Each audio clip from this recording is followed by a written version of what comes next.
All right, all right, all right. Listen, it's that time. It's that time. Listen, welcome everybody to my show, Money Talk Mondays. I am your host, Jawaan Sween, and I want to thank everybody for tuning in to today's episode. Listen, I encourage everybody to please like, please tag, please share, and please comment, please engage. I want everybody to engage. Listen, I'm excited. I've been promoting this show for so many weeks and so many months, and I'm telling you, the time is finally here. Listen, I want everybody to, tune in to all of my episodes. We got some great episodes planned for you all every Monday at 12:15 p.m. Eastern Standard Time. I'm gonna give myself a 15-minute grace period. I know I was a little late today, but listen, we moving and we trying to get everything right so that you all can listen in and tap into a wonderful episode where you can capture so many gems and nuggets in order for you to excel financially in every area of your life. Again, Money Talk Mondays is a show where we're going to be talking about many different topics such as real estate, entrepreneurship, finance, business, credit, you name it. We're going to be talking about it. But once again, I want to say thank you from wherever you may be watching from. Thank you for tuning in and thank you for joining me. Listen, let's get into today's episode. I originally had a guest, but things happened, with my guest, so she had to reschedule. So without further ado, I'm going to present for the first episode my lesson for you all, and it's going to be titled Intro to Financial Literacy, Introduction to Financial Literacy. All right, if you're taking notes, whether you're driving, whether you in the kitchen cooking, whether you at the gym, you listening, I want you to take notes physically or mentally because I'm telling you this is information that a lot of people miss out on. So I don't want you to miss out. I want you to tap in and I want you to obtain all of the knowledge that you need to learn in order for you to grow your finances. All right, so let's get into today's episode. So the first thing we got to identify and the first word we got to define is financial literacy. I would dare somebody type that in the comment section below. Financial literacy. What is financial literacy? You may be asking me. Well, financial literacy, again, for those that are taking notes, is the ability to understand, comprehend, and apply how money works. I'm going to say that again. Financial literacy is the ability to understand, somebody put understand in the comment section, comprehend, and apply how money works.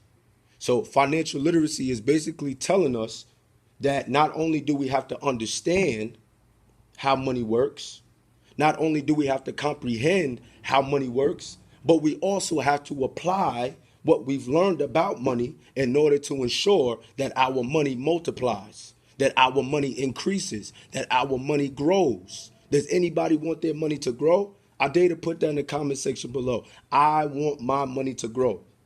And in order for your money to grow, in order for your money to expand, in order for your finances to increase, in order for your financial status to improve, we got to learn how to first understand, comprehend, and apply how money works. All right? Is everybody getting that? Listen, I'm going to go slow for the first go around. Then we got the second thing we got to identify is why financial literacy is so important. Financial literacy is so important because it empowers us on how to invest and create generational wealth. I'm going to read it again. Financial literacy is so vitally important. Financial literacy is extremely essential because it empowers us on how to invest and create generational wealth. See, I don't know about you, but I want to create generational wealth, not just for Jawaan, but for Jawaan's family. Not just for Jawaan, but for the people in my orbit, the people in my circumference, the people that I want to take care of, the people that I want to make an impact on. So I'm not just intentionally building generational wealth for me alone, but for those that I'm connected to and for those that are connected to me. And you got to be so in tune and you got to be so immersed in learning about finance learning about the things of finance, the different topics, the different industries, such as real estate, business, credit, entrepreneurship. You got to be extremely tapped into learning all of these things that we need to learn in order for us to become wealthy, because your family is dependent on you to learn these things in order for you to put them in a better financial position so that they can live life on their own terms and become financially wealthy as well, become successful as well, improve in every area of their lives as well, be financially independent. See, I don't know about you, but I don't want to work a job for the rest of my life. I don't want to be caught up in a rat race for the rest of my life. So how do I prevent that? I have to study all the material that I need to study right now in my youth, right now, in my present, so that I can ensure that I have a successful future. And you got to be willing to do the same things. I heard a quote by a famous philosopher. They said, you got to be willing to do what other people aren't willing to do so that you can have the lifestyle and live the lifestyle that other people dream of living. You got to be willing to do, everything that other people aren't willing to do so that you can live the life that other people dream of living. I want to live a lavish lifestyle. I know you want to live a lavish lifestyle. I know everybody wants to live a lavish lifestyle, at least those that I've met thus far. But how do we get to that level? By learning all of the financial material that we need to learn now in order for us to put ourselves in a better financial predicament, in order for us to propel ourselves further than where we are currently in our financial situation.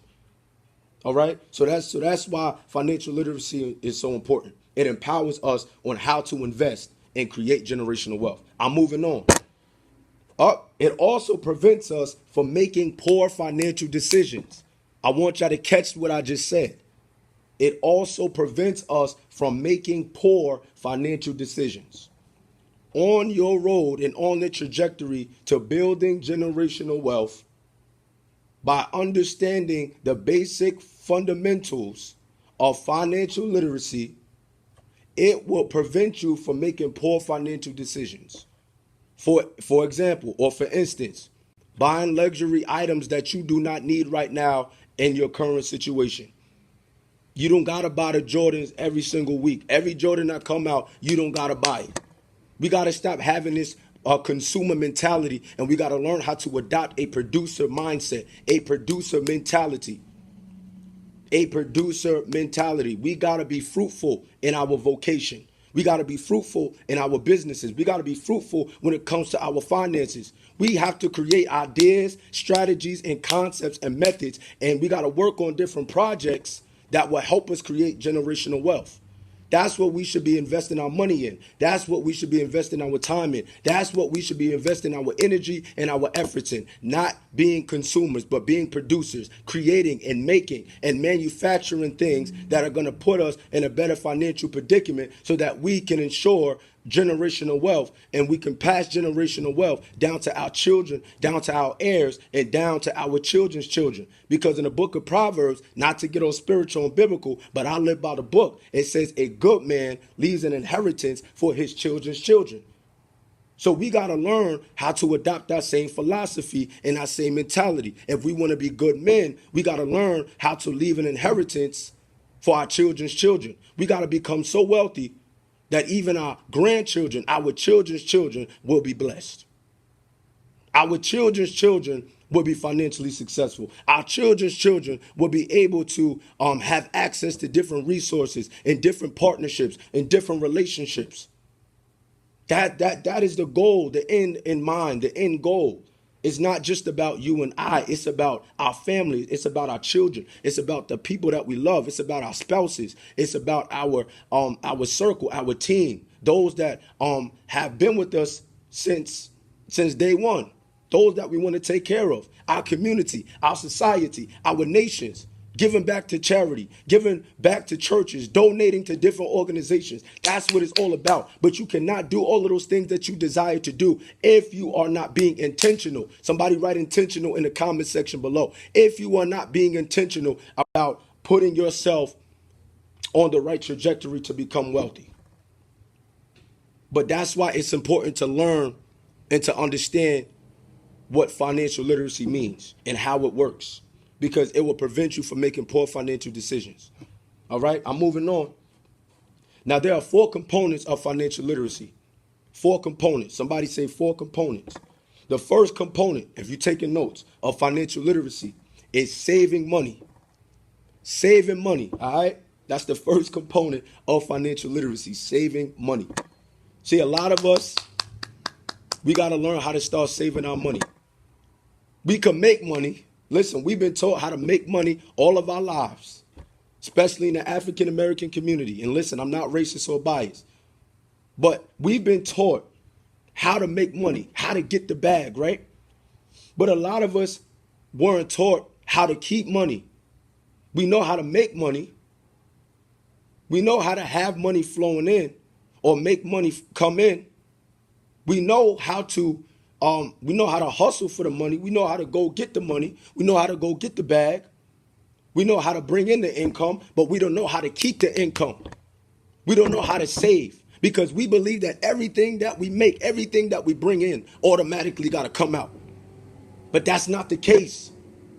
We got to learn how to save money. That's the first foundational component of financial literacy. It's more than just understanding and being comprehensive about financial literacy, but it's about saving your money.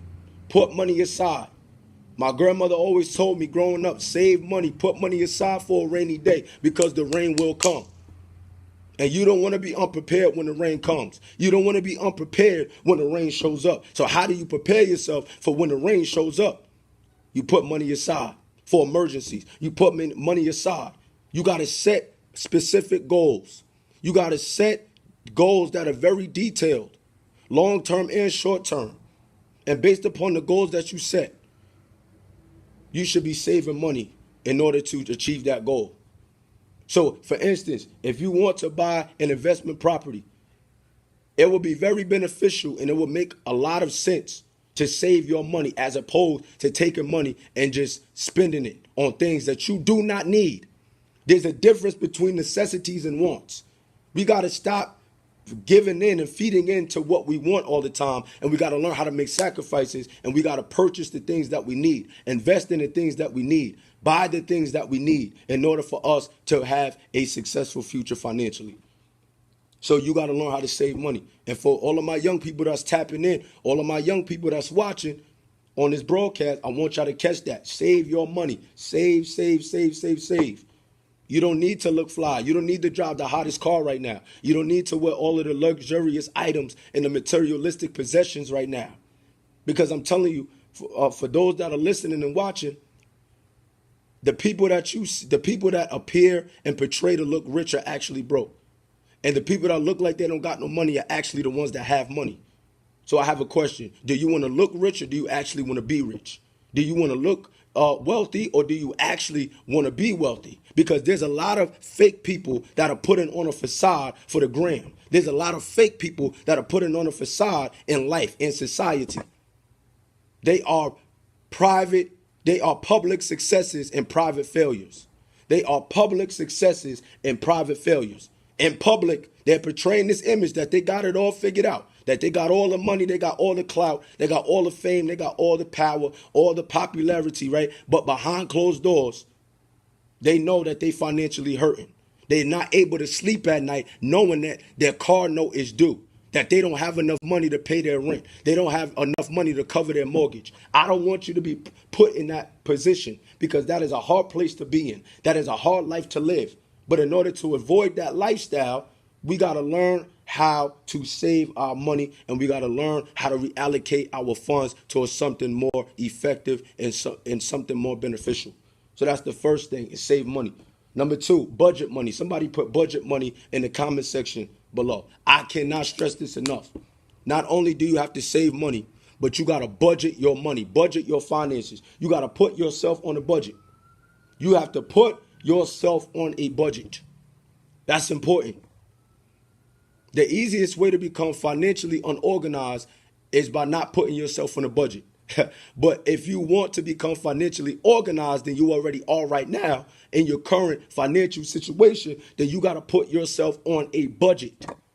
Somebody put budget in the comment section below. Come on, y'all got to talk.